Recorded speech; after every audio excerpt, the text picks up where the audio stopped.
दोस्तों स्वागत है आप सभी का आपके अपने YouTube चैनल प्राइम प्रभाकर पे। दोस्तों मैं आपको करा रहा हूँ MCQs और टेस्ट सीरीज जो कि उत्तराखंड स्पेशल से रिलेटेड हैं। जैसा कि आप सबको पता है अब आपका एग्ज़ाम बहुत नज़दीक है। आप लोग जल्दी से जल्दी मैं जो भी आपको प्रैक्टिस करा रहा हूँ ये सब देख डालिए, पूरे वीडियो देखिए। इससे पहले 2 वीडियो मैं आपको करा चुका हूँ, ठीक है। और मैं कोशिश करता हूँ कि इसके अगला वीडियो न लाऊँ, इसी एक वीडियो में मैं कंप्लीट जितने भी हमारे 90 या 100 क्वेश्चन बचे हैं वो सब मैं आपको करा दूँ, ठीक है। तो चलिए ये मेरा लास्ट वीडियो है और इसमें आपके कंप्लीट 200 क्वेश्चन हो जाएंगे उत्तराखंड स्पेशल के, जो कि आपके आने वाले एग्ज़ाम में इसी 200 में से आपको कम से कम 30-35 क्वेश्चन देखने को मिल जाएंगे, ठीक है। तो बहुत इंपॉर्टेंट टेस्ट सीरीज वाली सीरीज़ मेरी चल रही है, उसका लास्ट वीडियो है, आप लोग ज़रूर देखें। पिछले 2 वीडियो अगर आपने नहीं देखें तो उसका लिंक आपको डिस्क्रिप्शन में मिल जाएगा, UKPSC प्री का, वहाँ पे वो वीडियो मिल जाएंगे, आप जाकर ज़रूर देखें, ठीक है। तो चलिए इस वीडियो की शुरुआत करते हैं और जल्दी से जल्दी हम लोग कवर करेंगे क्योंकि अब दिन बहुत कम बचे हैं। आपको वीडियो को पूरा देखना है और अंत तक देखना है और कई बार देख के जाना है एग्ज़ाम से पहले, ठीक है। तो चलिए वीडियो की शुरुआत करते हैं। हमारा पहला क्वेश्चन इसमें है, अब हम 102 नंबर 101 नंबर क्वेश्चन तक हम कर चुके थे और यहाँ से हम शुरुआत करेंगे वन राष्ट्रीय उद्यान एवं वन्यजीव विहार से, ठीक है। चूँकि मैं आपको टॉपिक वाइज करा रहा हूँ तो उत्तराखंड से रिलेटेड जितने भी practice series test series MCQs हैं वो सब टॉपिक वाइज चल रही हैं बहुत ही अच्छे से, ठीक है। तो हमारा आज का पहला टॉपिक है वन राष्ट्रीय उद्यान एवं वन्यजीव विहार। पहला है हमारा क्वेश्चन कि चिपको आंदोलन उत्तराखंड के किस जिले में शुरू हुआ था? तो ये शुरू हुआ था आपके चमोली जिले में, ठीक है। नेक्स्ट है भारत का प्रथम राष्ट्रीय पार्क है तो वो है जिम कॉर्बेट राष्ट्रीय पार्क। भोजपत्र वृक्ष या जिसको बर्च कहा जाता है ये कहाँ पे मिलता है? हिमालय की पहाड़ी में, नीलगिरी में, अरावली में या फिर विंध्याचल में, ठीक है। तो जो भोजपत्र वृक्ष है वो आपको मिलता है हिमालय में, ये आपको याद रखना है। पुराने ज़माने में जो भी पत्र वगैरह या जो भी लेख लिखे जाते थे वो सब इन्हीं भोजपत्रों पे लिखे जाते थे। अगला हमारा क्वेश्चन है, फूलों की घाटी को यूनेस्को द्वारा कब विश्व धरोहर सूची में शामिल किया गया था? बहुत इंपॉर्टेंट क्वेश्चन है, ये शामिल किया गया था सन 2005 में। अगला है, चिपको आंदोलन में 1974 में रेणी गाँव की महिलाओं का नेतृत्व करने वाली महिला कौन थी? तो वो थी आपकी गौरा देवी, ठीक है। बेदनी बुग्याल किस जनपद में स्थित है? तो बेदनी बुग्याल जो है ये चमोली जिले में आपके स्थित है, बेदनी बुग्याल चमोली जिले में है। अगला है, वन अनुसंधान संस्थान कहाँ है? तो ये है देहरादून में। नेक्स्ट है, निम्न में से कौन सा वर्ल्ड हेरिटेज साइट या विश्व धरोहर स्थान है?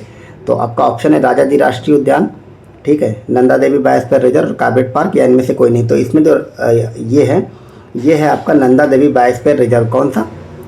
राष्ट्रीय उद्यान नहीं, राष्ट्रीय उद्यान नहीं है, क्या पूछा था? विश्व वर्ल्ड हेरिटेज साइट, जो यूनेस्को की वर्ल्ड हेरिटेज साइट होती है उसमें आपका नंदा देवी बायोस्फीयर रिजर्व आता है, ये आपको याद रखना है, ओके। अगला हमारा क्वेश्चन है, फूलों की घाटी कहाँ स्थित है? तो ये चमोली जिले में स्थित है। अगला, हिमालय बचाओ देश बचाओ का नारा किसने दिया था? हिमालय बचाओ और देश बचाओ का नारा दिया था आपके सुंदरलाल बहुगुणा ने। नेक्स्ट है, पानी राखो आंदोलन के सूत्रधार कौन थे? पानी राखो आंदोलन के सूत्रधार सच्चिदानंद भारती थे, आपको याद रखना है। अगला है, सर्वाधिक बाघ किस राष्ट्रीय उद्यान में पाए जाते हैं? उत्तराखंड के किस राष्ट्रीय उद्यान में सर्वाधिक बाघ पाए जाते हैं? तो वो आपके पाए जाते हैं जिम कॉर्बेट राष्ट्रीय उद्यान में। नेक्स्ट है, वृक्षों पर रक्षा सूत्र बांधकर उसकी रक्षा करने का संकल्प लेने संबंधी यह आंदोलन 1994 में शुरू हुआ था। तो कहाँ से शुरू हुआ था ये आपको बताना है। ये शुरू हुआ था आपके टिहरी जिले से, ठीक है। नेक्स्ट हमारा क्वेश्चन है कि उत्तराखंड में वृक्ष मानव के नाम से कौन प्रसिद्ध हैं? तो उत्तराखंड में वृक्ष मानव के नाम से कौन प्रसिद्ध हैं? तो वो आपके प्रसिद्ध हैं विशेश्वर दत्त सकलानी। विशेश्वर दत्त सकलानी वृक्ष मानव के नाम से प्रसिद्ध हैं। अगला क्वेश्चन देखते हैं कि किस वृक्ष को उत्तराखंड का वरदान कहा जाता है? तो उत्तराखंड का वरदान कहते हैं बांज वृक्ष को, ठीक है। बांज वृक्ष को उत्तराखंड का वरदान कहते हैं। यहाँ आपको बुरांश से कंफ्यूज नहीं होना है क्योंकि बुरांश जो है वो उत्तराखंड का राजकीय वृक्ष है। नेक्स्ट है, निम्नलिखित में से कौन जैव मंडलीय सुरक्षित क्षेत्र है? तो वो है आपका नंदा देवी राष्ट्रीय उद्यान, ये एक जैव मंडलीय आरक्षित क्षेत्र है। अगला है, जनसंख्या से रिलेटेड उत्तराखंड की जनगणना एवं जनसंख्या से रिलेटेड क्वेश्चन है। ये है, वर्ष 2011 की जनगणना के अनुसार उत्तराखंड की जनसंख्या कितनी थी? तो ये आप सबको पता है 1,86,292। ये उत्तराखंड की जो कुल जनसंख्या इस समय है वो है 1,86,292। नेक्स्ट है, उत्तराखंड की कुल जनसंख्या का कितना प्रतिशत उत्तराखंड में है? उत्तराखंड नहीं, भारत की कुल जनसंख्या का कितना प्रतिशत उत्तराखंड में, ये बताना है। ऐसे क्वेश्चन आपके एग्जाम में बन जाते हैं, ठीक है। भारत की कुल जनसंख्या का कितना प्रतिशत उत्तराखंड में, ये आपको रटे होने चाहिए ये सारे क्वेश्चन। तो भारत की कुल जनसंख्या का 0.83% जो है वो उत्तराखंड में। नेक्स्ट है भारत राज्य का सर्वाधिक जनसंख्या वाला जिला कौन सा है, तो वो आपका हरिद्वार है, आपको याद रखना है। नेक्स्ट है वर्ष 2011 की जनगणना के अनुसार सर्वाधिक साक्षरता दर वाला जनपद बताना है आपको। यहाँ पे सर्वाधिक साक्षरता वाला जिला नहीं बताना बल्कि सर्वाधिक साक्षरता दर वाला जिला बताना है, वो है आपका देहरादून। नेक्स्ट है 2011 की जनगणना के अनुसार उत्तराखंड की साक्षरता दर कितनी है, तो उत्तराखंड की साक्षरता दर आपकी है 78.8%।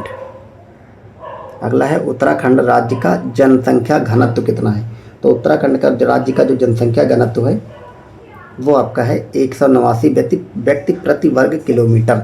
ठीक है, ये वाली जो क्वेश्चन होते हैं बहुत इंपॉर्टेंट होते हैं, ये इतने बड़े डेटा हैं, ये आप रट लिया करिए, यहाँ से क्वेश्चन बनते हैं। उत्तराखंड का जनसंख्या घनत्व कितना है, 189 व्यक्ति प्रति वर्ग किलोमीटर, ये बहुत इंपॉर्टेंट डेटा है। ओके, नेक्स्ट क्वेश्चन 124 नंबर पे आ गए हम, उसको देखते हैं। उत्तराखंड में लिंगानुपात कितना है आपको बताना है। ठीक है, उत्तराखंड में लिंगानुपात जो है वो है 963 महिलाएं प्रति हज़ार। ठीक है, उत्तराखंड में 963 महिलाएं हैं प्रति हज़ार पुरुषों पे। नेक्स्ट है उत्तराखंड में 2011 के अनुसार शहरी जनसंख्या का प्रतिशत कितना है, तो अगर शहरी जनसंख्या की बात करें उत्तराखंड में तो वो है आपका पड़ता है 30.23%। ठीक है, नेक्स्ट है 2011 की जनगणना के अनुसार राज्य में पुरुष एवं महिला साक्षरता कितनी है, तो उत्तराखंड में अगर पुरुष एवं महिला साक्षरता की बात करें तो वो है 87.4 एवं 70.0%, यानी कि 87% पुरुष साक्षर हैं और 70% महिलाएं साक्षर हैं। नेक्स्ट है जनसंख्या की दृष्टि से उत्तराखंड का देश में किस क्रम पर स्थान है, तो जनसंख्या की दृष्टि से उत्तराखंड का देश में जो स्थान है वो 20वां है, ये आपको याद रखना है। जनसंख्या की दृष्टि से 20वें नंबर पर आता है। फिर नेक्स्ट है 10 लाख से अधिक जनसंख्या वाले उत्तराखंड के कितने जिले हैं, टोटल 13 जिले हैं, उसमें से 10 लाख से अधिक जनसंख्या वाले जो जिले हैं वो टोटल हैं देहरादून, हरिद्वार, उधम सिंह नगर, ये तीनों, यानी कि उपयुक्त सभी सही हैं। ठीक है, तो आपको याद रखना हरिद्वार, देहरादून और उधम सिंह नगर तीनों की जनसंख्या 10 लाख से अधिक है। नेक्स्ट है हरिद्वार की जनसंख्या कितनी है, ये क्वेश्चन आपसे पूछा गया, चूँकि सबसे ज़्यादा जनसंख्या हरिद्वार में ही है इसलिए ये पूछा जा सकता है कि हरिद्वार की जनसंख्या कितनी, तो हरिद्वार की जनसंख्या आपकी है ऑप्शन नंबर ए 18,90,422। ठीक है, अब नेक्स्ट हम देखते हैं लोक संस्कृति व मेले से संबंधित क्वेश्चन। इसमें हमारा पहला क्वेश्चन है कवि चित्रकार मोलाराम चित्रकला की किस शैली के लिए प्रसिद्ध हैं, तो जो मोलाराम है वो चित्रकला की किस शैली से संबंधित हैं, मोलाराम संबंधित हैं गढ़वाल चित्रकला शैली से। ठीक है, अगला है ईश्वर पूजा की जागर पद्धति मुख्यतः पाई जाती है। ईश्वर पूजा की जो जागर पद्धति है वो मुख्यतः उत्तराखंड में ही पाई जाती है। नेक्स्ट देखते हैं हरेला क्या है, हरेला एक प्रकार का त्यौहार होता है। अगला है उत्तराखंड की महिलाएं एक आभूषण जिसे तिलहरी कहते हैं वह कहाँ पहनती हैं, तो उत्तराखंड की महिलाएं जो तिलहरी है उसको गले में पहनती हैं। नेक्स्ट है उत्तराखंड के प्रसिद्ध लोकगीत बेड़ी पाको नारा मासा की धुन बनाई थी किसने, बेड़ी पाको नारा मासा इसकी धुन बनाई थी बजेंद्र लाला शाह ने, ये आपको याद रखना, ये रटने वाले क्वेश्चन रट लीजिएगा, ऐसे क्वेश्चन बहुत पूछे जाते हैं। अगला क्वेश्चन है बगवाल मेला किस स्थान पर लगता है, तो अगर बगवाल मेला की बात करें तो वो लगता है देवीधुरा नामक स्थान पर। अगला है देवीधुरा मेला कहाँ लगता है, अभी जैसे पूछा बगवाल मेला लगता है देवीधुरा में, अब देवीधुरा किस जिले में पड़ता है ये क्वेश्चन पूछा गया है, तो देवीधुरा जो है वो आपके पड़ता है चंपावत जिले में, यानी कि आपका बागवाल मेला भी कहाँ लगता है चंपावत में। अगला है प्रसिद्ध गौचर मेला कब प्रारंभ हुआ था, तो जो गौचर मेला है वो प्रारंभ हुआ था 1943 में। अगला है गढ़वाल क्षेत्र में थड़िया नृत्य कब किया जाता है, महिला के प्रथम बार मायके आने पर, यानी कि शादी के बाद महिला जब ससुराल जाती है उसके बाद जब मायके आती है तो जो नृत्य किया जाता है वो होता है थड़िया नृत्य। ठीक है, नेक्स्ट हमारी क्वेश्चन है कि लंदा राजजात यात्रा आयोजित की जाती है, तो जो लंदा राजजात यात्रा है वो प्रति कितने वर्षों पर आयोजित की जाती है, क्या वो 6 वर्ष पर होती है, 10 वर्ष पर होती है या फिर 5 वर्ष पर या फिर 12 वर्ष पर, तो मैं आपको बता दूं जो लंदा जातरात यात्रा है वो प्रति 12 वर्ष पर आयोजित की जाती है, इसलिए ऑप्शन नंबर डी सही हो जाएगा। अगला है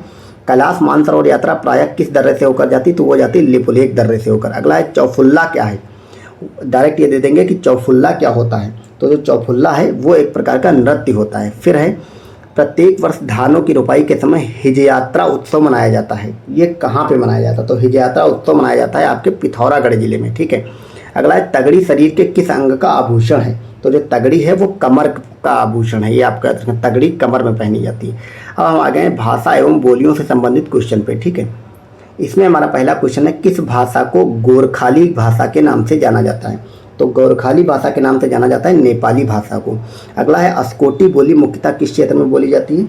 तो जो अस्कोटी बोली वो मुख्यतः पिथौरागढ़ जिले में बोली जाती है। फिर है निम्न में से कौन गढ़वाली की उत्पत्ति सोरसैनी से मानते हैं? तो गढ़वाली की उत्पत्ति जो है वो सोरसैनी से डॉक्टर भोला शंकर व्यास और डॉक्टर धीरेन्द्र वर्मा ये दोनों के दोनों मानते हैं, इसलिए ए और बी दोनों सही हो जाएंगे। अगला है निम्नलिखित में से किस भाषा पर तिब्बती भाषा का प्रभाव दिखाई देता है? अब ये उत्तराखंड की लोकल की भाषाएं हैं, बोलियां हैं, इस पर तिब्बती भाषा का प्रभाव किस भाषा पर दिखाई देता है? तो तिब्बती भाषा का प्रभाव जो है वो जोहारी भाषा पर दिखाई देता है। अगला हमारा क्वेश्चन है वो देखते हैं, गढ़वाली भाषा में लोकोक्ति को क्या कहा जाता है? तो जो बहुत सारी लोकोक्तियाँ चलती हैं हमारे समाज में, उस गढ़वाली भाषा में लोकोक्ति को क्या कहते हैं? तो गढ़वाली भाषा में लोकोक्ति को कहते हैं परवाड़ा। ये आपको याद रखना है, गढ़वाली भाषा में लोकोक्ति को क्या कहते हैं? परवाड़ा।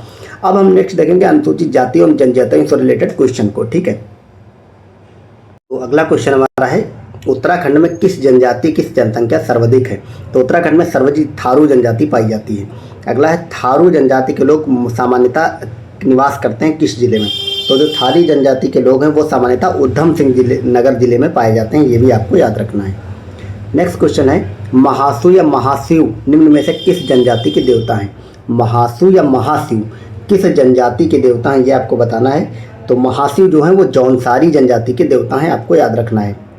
अगला है, सयाड़ा नामक राजनीतिक संस्था किस जनजाति में पाई जाती है? सयाड़ा एक प्रकार की राजनीतिक संस्था है, ठीक है, और ये किस जनजाति में पाई जाती है? ये पाई जाती है आपके जौनसारी जनजाति में, ठीक है। जौनसारी जनजाति में सयाड़ा नाम की राजनीतिक संस्था भी पाई जाती है और ये लोग महाशिव या फिर महासू को अपना देवता भी मानते हैं। अगला है, 2011 की जनसंख्या के अनुसार जनगणना के अनुसार अनुसूचित जाति के सर्वाधिक प्रतिशत वाला जिला यानी कि SC वाले लोग सर्वाधिक किस जिले में पाए जाते हैं? तो वो पाए जाते हैं आपके बागेश्वर जिले में, आपको याद रखना है। SC की सर्वाधिक जनसंख्या कहाँ है? बागेश्वर जिले में। अगला है, निम्न में से किस जनजाति के लोग अपने संबंधियों को स्वरा कहते हैं? अपने जो सगे संबंधी होते हैं, रिलेशनशिप वाले लोग हैं, उनको स्वरा किस जनजाति के लोग कहते हैं? तो वो कहते हैं भोटिया जनजाति के लोग, ठीक है। अगला हमारा क्वेश्चन है, बिस्सू जागड़ा दियाई नुड़ाई त्यौहार किस जनजाति के लोग मनाते हैं? तो ये मनाते हैं जौनसारी लोग, आपको याद रखना है। बिस्सू जागड़ा दियाई या नुआड़ी लोग जो है ये जो त्यौहार हैं ये जौनसारी लोग मनाते हैं, ठीक है। अगला हमारा क्वेश्चन है, निम्न में से किसे थारू जो होते हैं वो शोक पर्व के रूप मनाते हैं? तो वो मनाते हैं दिवाली को, दीपावली को थारू लोग शोक के रूप में मनाते हैं। फिर है, विवाह के अवसर पर हाथों में रुमाल लेकर पौड़ा नृत्य किस जनजातीय समाज में किया जाता है? तो विवाह के अवसर पर हाथों में रुमाल लेते हैं और पौड़ा नृत्य करते हैं, ये कौन सी जनजाति के लोग करते हैं? तो ये करते हैं आपकी भोटिया जनजाति के लोग। फिर है, जौनसारी संगीत के जनक कौन थे? जौनसारी संगीत के जनक थे नंदलाल भारती। अब नेक्स्ट देखेंगे पर्यटन एवं धार्मिक स्थलों को, बहुत इंपॉर्टेंट ये यहाँ से टॉपिक हो रहा है क्योंकि पर्यटन एवं धार्मिक स्थल के कारण ही उत्तराखंड का पर्यटन क्षेत्र इतना ज़्यादा है और यहाँ से खूब सारे क्वेश्चन बनते हैं। अब इसमें हमारा पहला क्वेश्चन है, 159 नंबर टोटल क्वेश्चन है कि किस मंदिर को परमोच्च न्यायालय माना जाता है? तो परमोच्च न्यायालय किस मंदिर को माना जाता? तो वो माना जाता चितई मंदिर को, ठीक है। ये आपको ऐसे ही रट लेने क्वेश्चन, बहुत इंपॉर्टेंट क्वेश्चन है। परमोच्च न्यायालय चितई मंदिर को मतलब माना जाता है। फिर है, कौन सा स्थान गांधी कुटी एवं गुलू देवता के मंदिर के लिए प्रसिद्ध है? तो गांधी कुटी या गुलू देवता मंदिर के लिए प्रसिद्ध है ताड़ी खेत, ये आपको याद रखना है, ताड़ी खेत।